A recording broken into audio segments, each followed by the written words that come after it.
or topics. Plus, go through some other layers as it relates to relationships because we're all about repairing, rebuilding, restoring, and or creating new relationships based on the information that we're going to share tonight. So we're going to dive right in, everybody. Okay. This is a big one, and I think we kind of sort of touched on this the last time we were here. So here's what the question is. The question is, and this is for Couples Corner. You can always, before we even jump into the question, can somebody talk about the platform, how they can follow you, where it's located, et cetera, outside of this radio show here? Yes, so Couples Corner, we're on Facebook. Our Facebook page is Couples Corner Heartbeat, and you can follow us there. We pretty much go live once a month, and we just, bring real and relevant topics around love and marriage to our communities. And so, we look for our audiences to send us questions, and those are the questions that we use to have our roundtable discussion. All right, and tonight we have some deep questions here, is because these might help me figure out if someone is out there for brother. So for real, I had a great weekend with somebody. I had a 3-day date. Nice. I had an ex-girlfriend from a long time ago. She came up from New York. So we were rekindling the flames, so to say. So as it leads up to this question, to help me determine, is she the one? The question for the panel is this. How did you know that your spouse was the one? And keep in mind, audience, our couples here tonight are married, and they can go into how long they've been married, all those details, et cetera, et cetera. But how did you know that your spouse that you're currently with is the one? Who wants to take that one? Everybody. Mr. Heaven? I guess I'll go first. Wow. I don't, I would say the best thing was when you get to that point where, like, every phone call, every thought, you wake up in the morning and the first person you want to hear or see is her. And when you pretty much to that point where that's where you want to be all the time, I think important than seeing her at that time and spending time with her and calling out of work and call out of work. It was tough. It was tough at the beginning. Yeah, she I've done a headlock. Like you might. I think about her. She's in my spirit. Yeah. She was in my soul, man. Oh, and to the soul. Feelings is very rare for men to just come out and say, hey, I have feelings, like I really love, like I deeply love. And for you to express that, I think it should encourage other men, other brothers out there to just be honest with the woman and say, hey, yo, I love you. I don't just like you. I'm not just, because we show our love in so many different types of ways, but we don't say it. So I think that was very, significant to display it that way. So anybody else want to take a stab at this question? How did you know that your spouse was the one? And I tell people that when I knew that Dwight was, and I explain when I talk to people, I say I felt like I could jump off a building and no matter where he was, like he would catch me before I hit the floor. Wow. And I just felt so comfortable with him. I felt safe with him. Like I could be myself. I could be open. And I guess when that time hit, and I was like, wow, this is my hero. He got me. Right. He got me. So let me ask you this now. Is it not traditional for a woman to begin to express how much she's in love, or is that the man's job? Whose job, or is it anyone's job based on the sexes? Who is supposed to initiate this love, or is it cliche for the man to get on his knee and express all of his love? Is it okay for a woman to express she's in love, or can a woman nowadays even ask, can I marry you, or can we get married? Is what do you all think about that? Wow. Is it still on us? Because I feel like okay, listen. I don't think the tradition part. Joycey is one of these people, one of these women that listening to a book or reading a book now. I forgot, what is it? The Five love. Okay, I'm whatever supposed it to know is. this. What is it, Five love Tammy? languages. Five Come back love to me. languages. 5 love languages. And trust me, I'm not the kind of person to listen to books like this, but we took it out of North Carolina and I was listening to it the whole way out like crazy. I thought I was expressing it. I thought I was doing everything under the sun, where she was like really expressing love the way people would think love should be expressed. As far as the attention and what she's saying to me, that she loves me, and me was more like, I'm cooking her breakfast, you know, clean the car, you know, put gas in it. And as you would, did you ever get anything like that in expressing this type of love? because I didn't really care. Because at the point, at the time when me and Joyce was getting together, I really didn't care about friends at the time. It was all about her. You know, so I really didn't care what my friends were saying as far as anything. I wasn't doing that. Here I am, like, getting shocked. Like, I thought I was doing the world, you know? So, yeah, you know, I thought I expressed it completely, in my point. Without concern of other people's, you know, criticism or thoughts or, you know, whatever they had to know, that's how you knew she was the one, based on all of that. You didn't care. This is me. I feel her in my soul. This is my spirit. Yeah. This is the one. We are one. We're going to do this. Moving on. So, brothers, y'all hear that out there? I needed a push to make her complete, yes. Okay. Because she didn't feel complete unless she had that marriage. Where I thought us being together and doing everything we were doing, we were already technically in my head. And the push wasn't married. Pressure. It was already there. No, it was there. It's just she wanted to feel it. You know, solidify she wanted to solidify it. Where I thought I was good. You know, but yeah. Nice. All right. So I'm gonna jump over to my brother over here to jump into our next crew. I'm really inspired to see that we have folks here who really want to talk about, you know, I would say the repair of, you know, black love. I have this group here, and I hope we get a group photo after. This is very special to me because I love to see black love. I was just telling somebody, and this is the real part of the show. This has nothing to do with my listeners or my guests here tonight. I see so many films now where they have our sisters not necessarily marrying or dating black men, and it perspective. How did you know that Miss Tamara was the one? Well, this is our second time around. Right. And when we broke up, God sent her to me, back to me. And when I seen that, I didn't let her go. And I just looked at her to the day as my guiding angel. Nice. And when you speak to men, you know, what would you say to them? You know, because a lot of times, you know, we're a lot more immature than our sisters at times. What would you say to them? And as you say that, and this is what the white said, it's the feeling, and fun. Yeah, that's it. Right. But this is long term right here. Absolutely. So this is where I'm trying to develop a dialogue. How do we get our brothers to get to that point where we mature ourselves to realize the importance of the love piece and really crossing over into that healthy adult relationship? Okay. I would say when they feel that they're a grown man. Okay. When you do grown man things, this is what grown men do. I like that.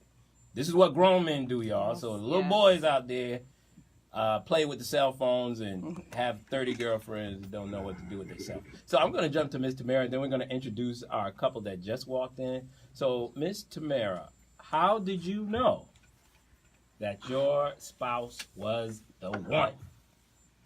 So, how much time I got? So, like he said, this is our second time around, and I'm just me. Good, bad, or indifferent. I'm just, what you see is what you get, and he embraced who I am. He encouraged me to be all that I want to be, and he supports me in everything that I do. Awesome. So it's no cakewalk, but at the end of the day, I do feel like he is my everything. Beautiful. So dissecting that a little bit, you also had these same feelings, and you wasn't playing around. So is that a dynamic, my sisters, of when you're really, at a certain age, you're dating, and you're ready to like, listen, I ain't out here in these streets. Like, if I'm with somebody, I'm with somebody. Is that a conversation that you also have? Like, hey, we're not just loosey-goosey here. Like, is this the real deal, or we got to go our separate ways? Do you have that conversation based on what you said? Because you said you were not playing. Oh, I had that conversation. Absolutely. I had that conversation. I have daughters. I had that conversation. And was This it go hard? round. A hard, difficult one? It wasn't hard. Okay. No, I mean, when you get to a place where you know what you want and you know the things that you desire, like, time is of the essence, and I'm not playing games. And so I just, he knows how I am. I say what I mean what I say. And I wasn't prepared. If he would have said, no, I'm good, and walked away, I don't know what would have happened. But I just had to put it out there, just let him know, what where I was coming from and what my expectation was. Because I think a lot of times in relationships, even now, sometimes we place expectations on people or individuals, and instead of communicating with them for a level of understanding, we just automatically assume and expect. That is key to me right there, especially with our sisters. And I'm going to circle back to a point of settling, because based on assumptions, so you just continue on with the settling component of the relationship because you assume that this is love, because he pastor of Greater Joy Nation Church, and I am the honorable husband of First Lady Carrie McCory. Honorable, all right. Right. So Give. Though I came from a very structured, safe, middle-class family, my father was not very emotional with my mom. Yep. You know what I mean? So that nurturing part, like sitting down with her, listening to her, she used to always say stuff to my father. I'm just going to say this. My father was a pastor. okay. And my mother used to always say, you pour into other women and build them up, Okay. but you don't build me up. And she used to always say, I feel so empty. I feel so empty. Wow. And I used to hear my mother say that. Right. So she used to say, and what a lot of men do, she said, you cover it up with giving me the minks and this and that. But I want you. I want your time. I want you to show me in public and express how you feel. And my father was one of them type, well, I'm not going to, you should know, but I'm only going to know what you tell me. So from that, I learned the masculine side from my dad, because you got to be a leader. Right. But then again, I learned that intimate side of my mom, of how she felt and things like that. So that was something I always wanted to let my wife know, that as Michael Jackson said, you're another part of me. You're the engine that keeps me going. Right. And the reason why that was very important, because abruptly my mom died very young. And my father, I used to hear him just calling her her name. And I say to guys out there, man, don't realize what a person means to you after they're gone. Right. Every day that you don't express yourself, that's one day that you lost. And I also like to say I thank God for every guy that was in my wife's life and didn't treat her right, because thank you. You gave me a wonderful opportunity to just come in and say, it's done now. Yeah. That's beautiful. And one thing that I heard you really saying is the emotional community. But we're taught that. We're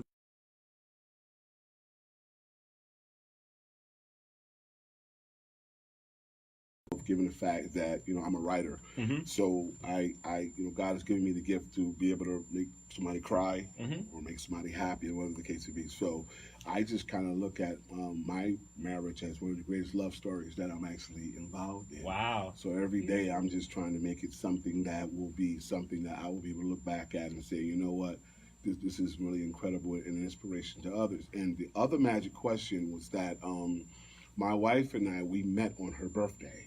Whoa. Yeah. At the party? No. I was someplace, how Luther Vandross said that night, what's that song, The Night I Fell in Love? It was someplace I not undergrad. Wow. And I was supposed to have been in school on that day. And a place to meet somebody then in church. Okay. And she came in, and I looked at her and I said, wow, everything about her I liked. I had this thing about eyes, and she had the eyelashes and all that. So at the end of the day, I thought that I wasn't going to see her anymore. And she gave me her telephone number. And the craziest thing was I got home, and fellas, y'all know the rule. When you get the number the first day, you ain't supposed to call. You ain't supposed to call. No. But I went home, and I called her, and I said, Get to this question, how did you know your spouse was the one? Like, my uncle taught me, to your point, was that there's only two things a woman can say to you, especially if you're approaching her respectfully, is yes or no. Yeah. Once you ask for a number or can I take you out, but I ain't gonna lie, women today don't say yes or no. They give you a whole lecture like, who you think you is? Talking to me. Right. How did you know that your spouse currently is the one? That's a gangster Well, brother. well, how did I know? Because when I met my husband, like he said, I was 40 years old. Okay. So I knew that my clock was kind of like ticking, and but I knew from a young girl in high school, and in my yearbook, some of my goals that I put, and it was to be married one day. Okay.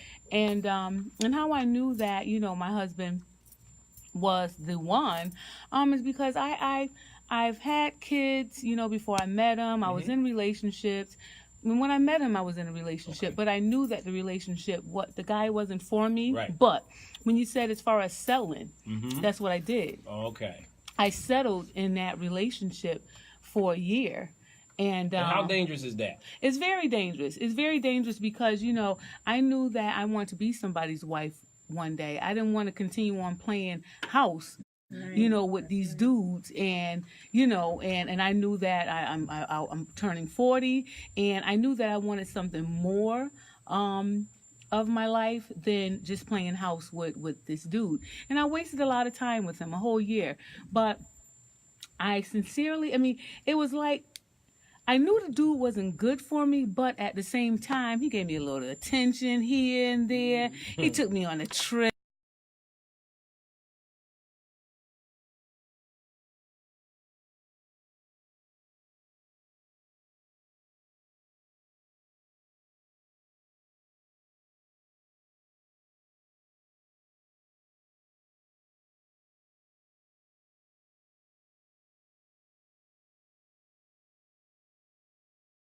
About, so Understood. that was like a slap in the face. So I said, I know that this guy, is not for me, but it was just kind of, hard because when you get used to being with someone and they giving you that attention, and we like attention, just like men, they like their ego strokes, but I had went through all of that, so I was just tired of playing game. And when I met my husband, and we just threw our lives on the table. I see. So now I'm going to challenge my sisters in here. Maybe, I don't know if it's a trauma they've experienced, are they hurt, It or could they be. just We all been hurt, Yeah. but at doing the it. same time, What variations comes along with this when they're doing this? Like, what's going on psychologically, socially, economically? Yeah. Why are they doing this? Well, You gotta get in the mic. Go. I like to say that a lot of it has had to do with history and wars. So Yep. You gotta remember. Right. So during that timepiece, a lot of women played dual roles. Yep.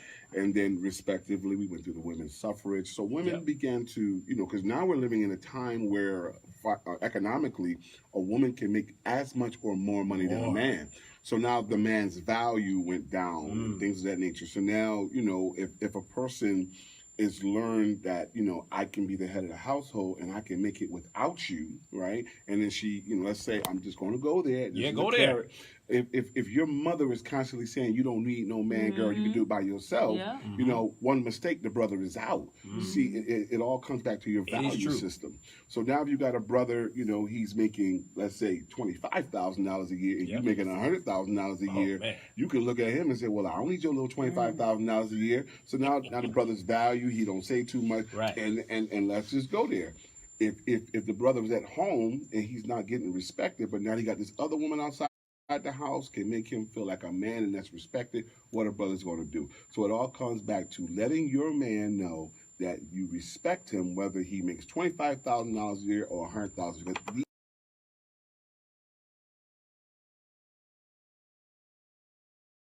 Right. So what we're going to do now, thank you for that, because we're going into different avenues that is rooted in this question, how did you know your spouse was the one? And there are so many other dynamics that circle around that question of getting to that point, playing games, settling.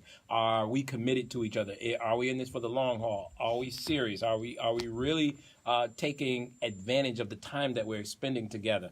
So great dialogue, great conversation here. So what I'm going to do is we're going to take a quick break, jump into a song, go into a commercial break, and we're going to come back. As you talked about the financial piece over there, my brother, now we're going to talk about in the next segment is how do you balance work and life? Okay, now, because we know a lot of our sisters do make a lot of money now. I done dated them. They want to travel to Italy. They want to go to the Bahamas every week. And I'm just like, but my check said I can't do it. So how do we balance work and life? I can do it now, but I remember this one girl I used to date. But it gets overwhelming. Like, woo, you got a lot of money, girl. But anyway, so how do you balance work and life? It will be the next portion of this show tonight. So again, we have Couples Corners here. Mr. Merrick, can you tell folks how to follow your platform again? Yeah, so Couples Corner Heartbeat is on Facebook. Our page is Couples Corner Heartbeat. So basically a platform for couples to come together and talk about real and relevant topics, specifically tied to love and marriage. All right, awesome. All right, so what we're going to do is go into our break. Keep it locked right here. This is 89. All